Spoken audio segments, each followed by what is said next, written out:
अगर खुश रहना चाहते हो तो दो चीज़ें भूल जाओ। एक वो जो बुरा सलूक किसी ने तुम्हारे साथ किया, और एक वो जो अच्छा अमल तुमने किसी के साथ किया।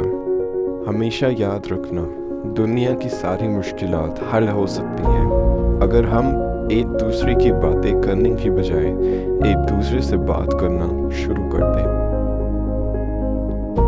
जब अल्लाह का करम हो जाए तो वसीले बनना शुरू हो जाते हैं और मानने का तरीका भी आ जाता है।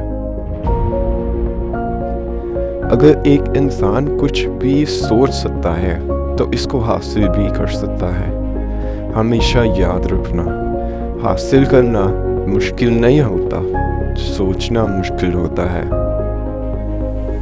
बड़ा करना मुश्किल नहीं होता, बड़ा सोचना मुश्किल होता है।